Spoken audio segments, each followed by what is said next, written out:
రాజశేఖర్ రెడ్డి ఏం చేసిందంటే, రాజశేఖర్ రెడ్డి చేసినటువంటి మరొక ఉపాయం చూడండి.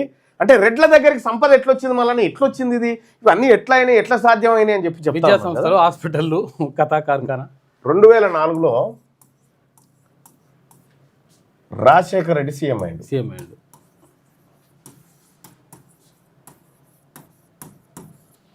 రాజశేఖర్ రెడ్డి సీఎం అయిండు. సీఎం అయిన తర్వాత ఉచిత కరెంట్ ఏమో మన మొఖాన పాడేసారు. ఉచిత కరెంట్.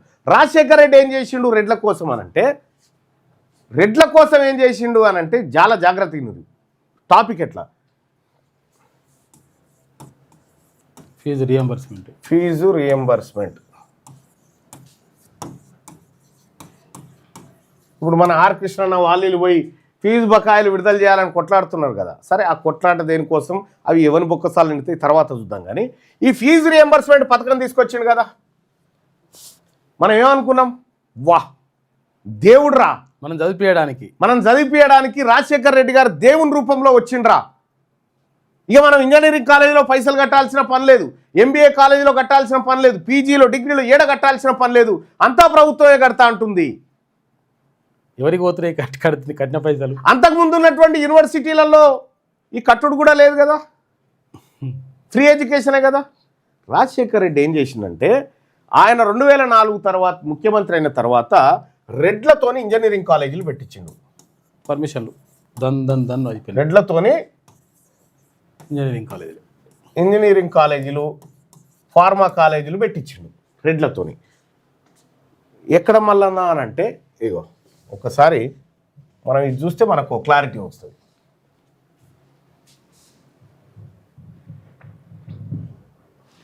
తెలంగాణ రాజ్యాధికార పార్టీ వెబ్సైట్లోకి వెళ్ళండి. ఈ వెబ్సైట్లోకి వెళ్ళిన తర్వాత ఇందులో కంప్లీట్గా డేటా ఉంటుంది, చాలా విషయాలు ఉంటాయి ఇందులో మీరు ఎక్స్పెక్ట్ చేయనంత డేటా తీసుకొచ్చి పెట్టినాం. అది ఒక ఎన్సైక్లోపీడియా. బడ్జెట్ ఎట్లా రాబరీ జరిగింది, ఏం కథ అనేది కంప్లీట్గా ఉంటుంది. దీంట్లో తెలుగులో కావాలంటే తెలుగు ఆప్షన్ కూడా ఉంటుంది, తెలుగు కావాలంటే తెలుగు ఉంటుంది, ఇంగ్లీష్ కావాలంటే ఇంగ్లీష్ ఉంటుంది. ప్రపంచంలో ఏ దేశాల్లో ఉన్నా చూడవచ్చు.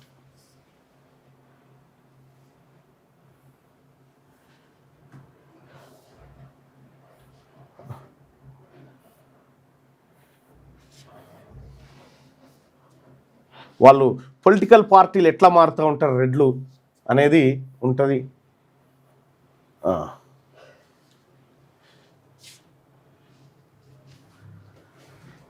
ఏం చేసిండు రాజశేఖర్ రెడ్డి వచ్చి అనంటే, ఇగో మీకు ఇక్కడ కనిపిస్తుంది చూడండి. ఇప్పుడు అసలు కథ, మీరు రాజశేఖర్ రెడ్డి వచ్చి ఏం చేసిందంటే, రెడ్లతోని ఇంజనీరింగ్ కాలేజీలు, మెడికల్ కాలేజీలు పెట్టించిండు. ఇగో ఇది చూడండి, ఇది ఉంది కదా, సిహెచ్ నరసింహారెడ్డితోని ఒక కాలేజ్ పెట్టించిండు. మల్లారెడ్డి ఇన్స్టిట్యూషన్స్ తోటి ఆ కాలేజీలో, Mahatma Gandhi institute of technology రెడ్డితోని, ఎల్ఎన్కి కాలేజ్ ఇంకో రెడ్డితోటి, గీతాంజలి కాలేజ్ ఇంజనీరింగ్ కాలేజ్ ఇంకో రెడ్డితోటి, హోలీ మేరీ ఇన్స్టిట్యూట్ ఇంకో రెడ్డితోటి, ఇట్లా ఇగో 57 ఇట్లా 100 కాలేజీలు రెడ్లతోని పెట్టించిండు. 100 కాలేజీలు, 100 ఇంజనీరింగ్ కాలేజీలు రెడ్లతో పెట్టించిండు. చూడండి ఒకసారి, ఇవన్నీ చూసుకోరు, ఇదే డాటా. ఈ డాటా అంతా ఉంటుంది మన సైట్ లో, మీరు ఒకసారి చూడొచ్చు లోపలికి. ఇక్కడ వీళ్ళందరితో పెట్టించినగా కాలేజీలు. మరి మనమేమో బీసీ, ఎస్సీ, ఎస్టీ, మైనార్టీ, వీళ్ళు పేదవాళ్ళు కదా, పేదలు కదా వీళ్ళంతా. మరి వీళ్ళ ఇంజనీరింగ్ కాలేజీలో సీట్లు రావాలంటే సీట్లకు పైసలు కట్టే శక్తి వీళ్ళ దగ్గర ఉందా? డబ్బు లేదు కదా వీళ్ళ దగ్గర డబ్బు లేదు కదా వాళ్ళ సీట్లలో పోయి చదువుకోవడానికి, వాళ్ళ ఇంజనీరింగ్ కాలేజీలలో. దానికోసం అని ఆయన ఫీజు రియంబర్స్మెంట్ పథకం తీసుకొచ్చి పేదవాడికి చదువుకోవడానికి మేము ఇస్తున్నామని చెప్పిండు. ఏం చేసిండు రాజశేఖర్ రెడ్డి? ఫీజు రియంబర్స్మెంట్ ఇప్పుడు 1000 కోట్లు ఉందనుకో, 1000 కోట్ల రూపాయలు పేదవాళ్ళ చదువు కోసం అని చెప్పిండు. ఈ ఫీజు రియంబర్స్మెంట్ వీళ్ళకి ఏం చెప్పిండు? మీరు పోయి వీళ్ళ సీట్లలో జైన్ కాపోరే అని చెప్పిండు. మీరు పోయి ఈ రెడ్ల ఇంజనీరింగ్ కాలేజీలలో జైన్ కాపోరే అని చెప్పిండు. చెప్పి ఏం చేసిండు? ఈ 1000 కోట్ల రూపాయలు తీసుకుపోయి అనామతం రెడ్డి ఇంజనీరింగ్ కాలేజీల అకౌంట్లలో వేసేసి పంచిపెట్టేసి, అంటే నీకు ఇట్లా ఆరతి దింపి నీకు ప్రసాదం చూపించి రెడ్ల నోట్లో పెట్టిండంట రాజశేఖర్ రెడ్డి. ఇట్లా వీళ్ళు ఇంజనీరింగ్ ఇంకా అందులో చదువు చక్కగా ఉండదు, నా ఇన్ఫ్రాస్ట్రక్చర్ ఉండదు, ఏమి ఉండయి, క్వాలిఫికేషన్లు ఏమీ ఉండయి. ఇవన్నీ తీసుకొచ్చి ఇక్కడ పెట్టిండు. అంటే 1000 కోట్ల రూపాయలు ఖజానాలోంచి తీసి బీసీ ఎస్సీ ఎస్టీల చుట్టూ తిప్పి ఇలా బారేసిండు అన్నట్టు. అంతే. చూసిరా ఎంతమంది రెడ్లు ఇన్స్టిట్యూషన్లు పెట్టుకొని తయారైపోయారు, ఎంతమంది రెడ్లు. ఎస్, బాగా అర్థం చేసుకోండి. డైరెక్ట్ వీళ్ళకి పైసలు ఇవ్వంటే ఇవ్వలేడు కదా. అయితే కేసీఆర్ వచ్చిన తర్వాత ఏం చేసిండరికేనా, అమ్మ కొడుకులారా మీరు ఇట్లా తయారయ్యారా అని ఏం చేసిండరికేనా, ఏం చేసిందంటే ఈ ఫీజు రియంబర్స్మెంట్ను డైల్యూట్ చేసి పారేసింది. ఫీజు రియంబర్స్మెంట్ బకాయిలు ఇవ్వకుండా ఈ ఇంజనీరింగ్ కాలేజీలన్నీ గిలగిల కొట్టుకుంటట్టు చేసిండు. ఇక ఇంజనీరింగ్ కాలేజీలు ఆ తర్వాత ఇవన్నీ ఏం చేసినాయి, ఈ వర్గాలలో ఉన్నటువంటి బీసీ నాయకత్వం ఎస్సీ ఎస్టీ నాయకత్వాన్ని పట్టుకొని మీరు ఫీజు రియంబర్స్మెంట్ డబ్బుల కోసం డిమాండ్ చేయర్రి అని ఈ నాయకులను పట్టిరు వాళ్ళు. ఈ నాయకులను పట్టగానే వీళ్ళు ఫీజు రియంబర్స్మెంట్ బకాయిలు విడుదల చేయాలని వీళ్ళు తిరుగుతున్నారు అన్నట్టు. ఎందుకు, వీళ్ళకి వస్తే వీళ్ళకి ఏమన్నా వస్తుంది. ఇది అసలు కథ.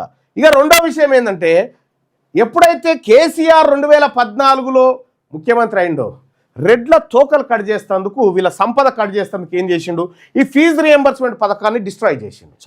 చాలా డిస్టర్బ్ మూతపడ్డాయి. దాంతో ఏమైనాయి, వందలాది ఇంజనీరింగ్ కాలేజీలు మూతపడ్డాయి.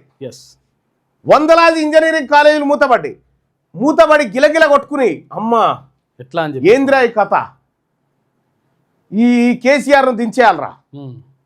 కేసీఆర్ని అప్పటి కేసీఆర్ తన సామ్రాజ్యాన్ని, తన వెలమ సామ్రాజ్యాన్ని, వెలమ బిలియనీర్లను తయారు చేసే పనిలో ఉన్నాడు. యశోద హాస్పిటల్స్ ఇవన్నీ ఈ సామ్రాజ్యాన్ని తయారు చేస్తూ ఉన్నాడు అన్నట్టు. అయితే దీనికి అడ్డుకట్ట వేయడానికి ఏం చేసిరు ఈ రెడ్లంతా కలిసి మళ్ళీ అనంటే, జేఎన్టీయూ ఉందా, జేఎన్టీయూ వీసీగా ఎప్పటికీ రెడ్డే ఉంటాడు. ఇంజనీరింగ్ కాలేజీలకు వీసీగా రెడ్డే ఉంటాడు, మెడికల్ కాలేజీలకు వీసీగా రెడ్డే ఉంటాడు. ఇప్పుడు కూడా ఉంటారు, మీరు చూసుకోరు. ఇక ఉస్మానియాకు మొదటిసారి దళిత వీసీని చేసినామని ఒక ఆయన అంటాడు, ఇంకో ఆయన బీసీని చేసినామని అంటాడు. అస్సలు మెడికల్ ఇంజనీరింగ్ పైకం కాడ వాళ్ళు ఉంటారు, అస్సలు ఆడ ఇగో ఈ ఉత్తుత కాడ ఈడ మళ్ళీ పైసలు ఇయ్యరు, వీళ్ళకి పైసలు ఇచ్చేది లేదు. రెండోది ఏంటంటే ఈయన ఏం చేసిండు, చాలా ఇంజనీరింగ్ కాలేజీలు మూతపడ్డ తర్వాత ఏం చేసిండు, రెడ్లను తన కాళ్ళ దారికి తెచ్చుకుండు కొంతమందిని. ఎవరు, కేసీఆర్ తెచ్చుకున్న తర్వాత ఏం చేసిండు, సార్ మా ఇంజనీరింగ్ కాలేజీలన్నీ మూతపడ్డాయి సార్, ఆగమైపోతున్నాం సార్. కేసీఆర్ అధికారంలోకి వచ్చి, ఇది బాగా అర్థం చేసుకోవాలి ఈ సబ్జెక్టు, కేసీఆర్ సీఎం ఏం చేసిండు, రాజశేఖర రెడ్డి మొదలుపెట్టిన ఫీజు రియంబర్స్మెంట్ పథకం ఉంది కదా, కట్ చేసి పడేసిండు. ఈ పథకాన్ని దెబ్బకొట్టాడు. అమ్మాయి ఎక్కడ పైసలు ఉన్నాయి, దీన్ని దెబ్బకొట్టుడు సరికి ఏమైంది, ఈ రెడ్ల ఇంజనీరింగ్ కాలేజీలు ఉన్నాయి కదా, బిల్డింగ్లు కట్టిపెట్టారు, పెద్ద పెద్ద బిల్డింగ్లు.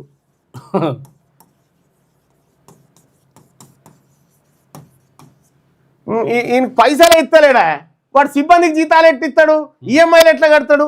దాంతో ఇవి దెబ్బతిని వందలాది కాలేజీలు, ఇంజనీరింగ్ కాలేజీలు మూతపడ్డాయి. కాలేజీల మూతపడ్డాయి కదా. మూతపడంగా ఏం చేసినాడు, వాళ్ళు కాలబేరానికి వచ్చినప్పుడు కేసీఆర్ దగ్గరికి, సార్ మేము ఆగమైపోతున్నాం, ఎట్లనే చేసి మమ్మల్ని ఆదుకోవాలి. కేసీఆర్ మనలో ఉపాయం పెట్టిండు, ఇక చలో మిమ్మల్ని ఆదుకుంటారా బాయ్, కానీ మీరు ఎప్పటికి పడి ఉండాలి ఆడ. అంతే, ఎట్లా, ఎప్పుడు ప్రభుత్వం మీద ఆధారపడి ఉండేటట్టు. కేసీఆర్ ఏం చేసిండు, పేదవాళ్లకు, ఎస్సీ ఎస్టీ బీసీ మైనారిటీ వాళ్ళకు గురుకులాలు పెట్టిండు. గురుకులాలని దుకాణం పెట్టిండు,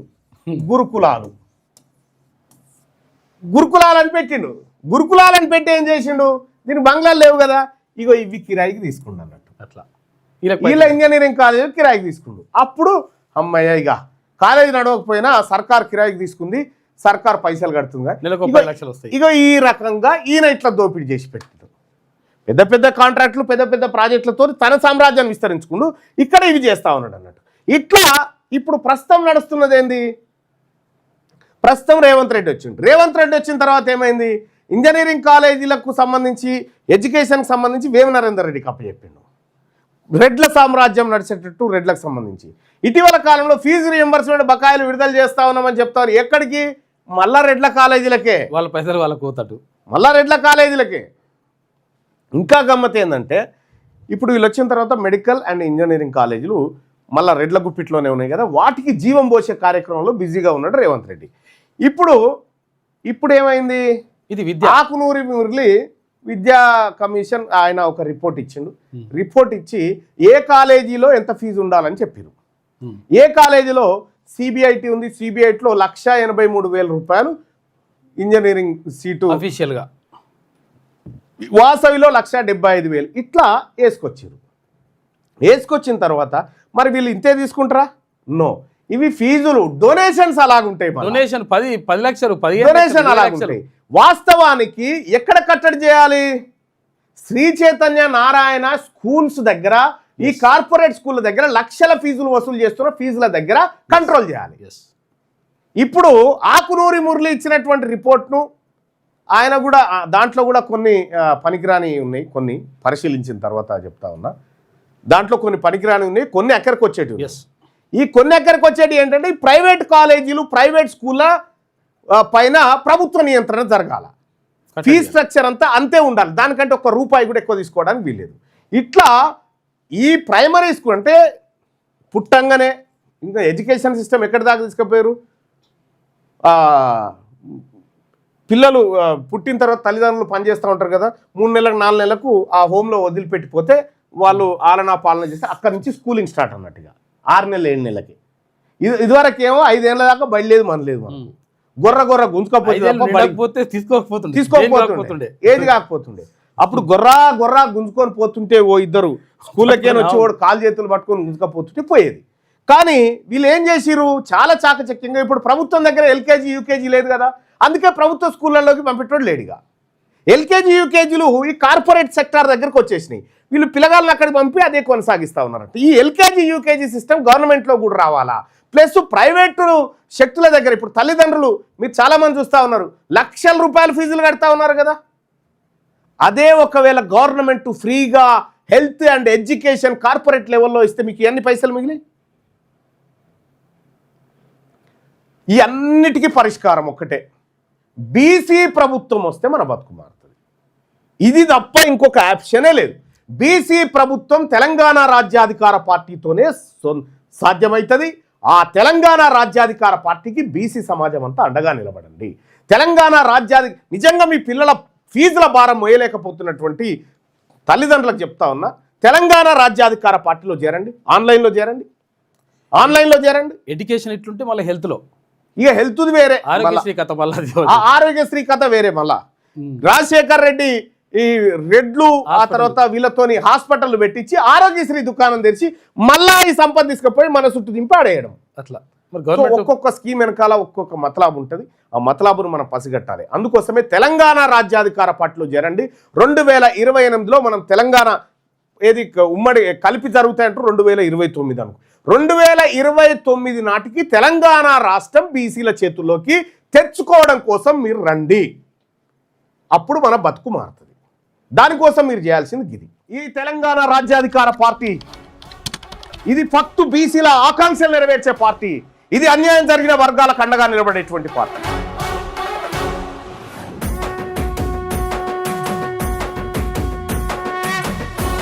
తెలంగాణ రాజ్యాధికార పార్టీ చేరాలంటే 9866524314 ఈ నెంబర్ కు వాట్సాప్ లో మిస్ కాల్ ఇవ్వండి. ఈ నెంబర్ కి మీరు మిస్ కాల్ ఇవ్వగానే మీకు ఒక లింక్ వస్తుంది. ఆ లింక్ పైన